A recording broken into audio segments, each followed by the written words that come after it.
All right, so this topic, we have this article that we're putting out there. So we want to go ahead and read the article at lolaola.com.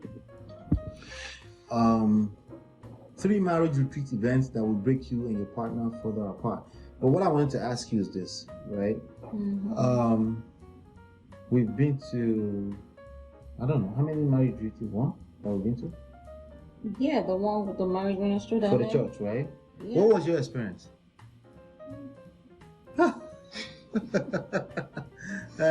My experience. Mm-hmm. It's like the same old thing that I hear in church. Like nothing really stood out to me. I would have, because we're in a room full of young people. I mean, most people there were young couples, right? Who were less than 5 years into their marriage. Right, and most of them at that are point like, we were 12 years. We were 12 years at that point. Oh, I that's think so. true. Yeah. Oh wow. So most people was in it there. before COVID or during COVID or right it after was, COVID? No, it was before COVID. Oh, so it's got to be 2 years ago. Yeah, it was 2 years ago. Yeah. It's 2 years ago. Yeah, I expected more from it, but it wasn't what I expected. It was there. It was kind of there. I thought weren't you part of the people that planned it? Not really. No. I joined afterwards. After the fact, okay. Yes, and the reason why I joined is because I feel like we could do more exercises. Like I feel like the exercises, they didn't have exercises for us. We just was just sitting down in a room, and we're just talking, and the speaker was just talking and talking and talk. I felt like I was in just church. Preaching. Yeah, so it felt like preaching instead of us, actually engaging with each other. Why were you reading my mind when I wrote this article? Oh, really? Oh, wow. But that's how I felt. Felt like there was a lot of preaching and preaching and preaching. There was no exercise. There was no engaging your partner, and It's some of the problems that I see on the Clubhouse, the audio app. Oh, okay. A lot of people just talk. People love to talk. And Are you kidding people love me? to hear their own voice. Oh, sure.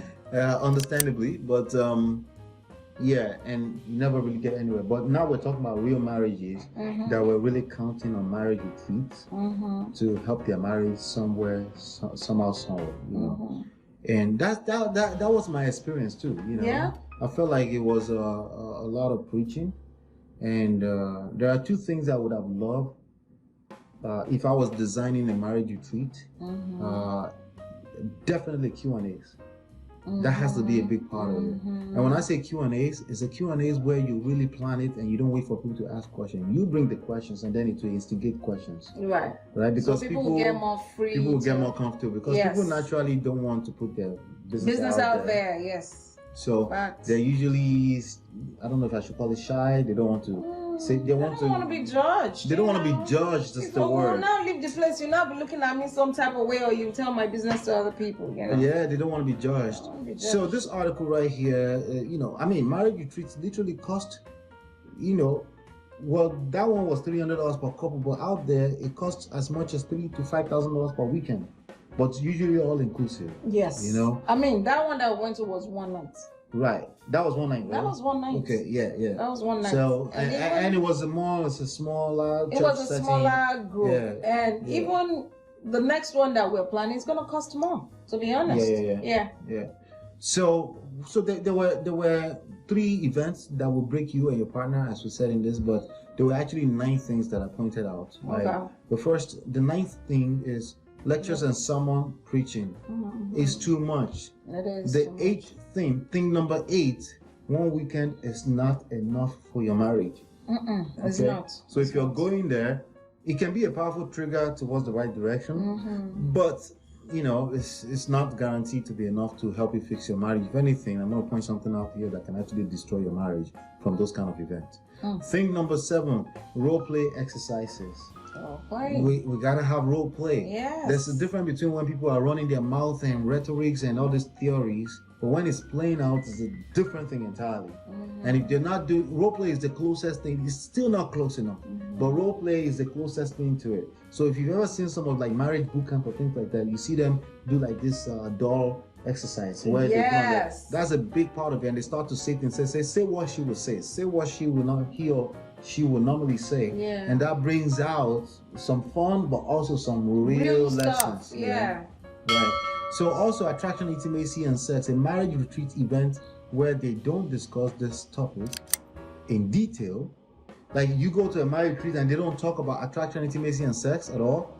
Terrible. They didn't talk about. I think they kind of.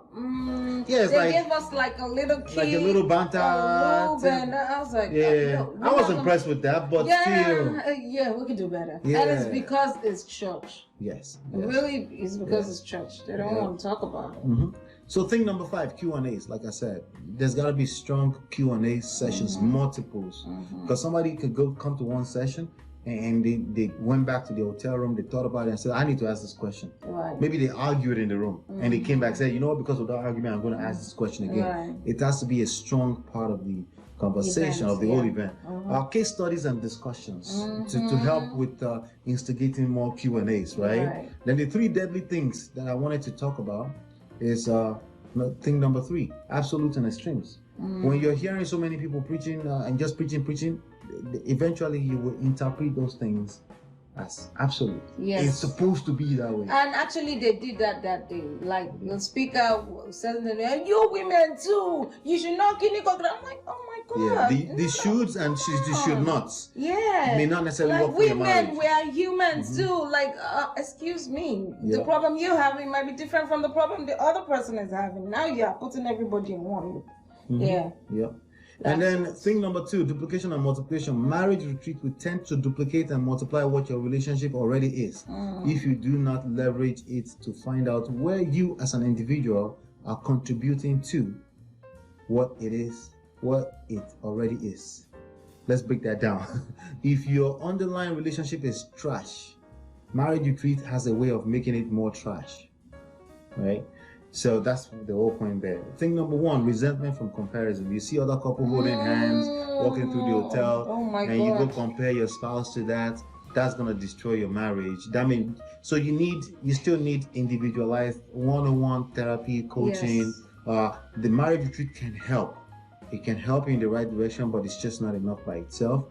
I would definitely say you still need individualized therapy, coaching, counseling, something like that, to help you identify the uniqueness about your particular relationship, and then understand some things that are generic, because there are generals. We are part of a social construct. Right. And then so that's the article right there, and it's at lolaola.com. Right. You can go ahead and go read that. Check it out. Just by going to lolaola.com/blog.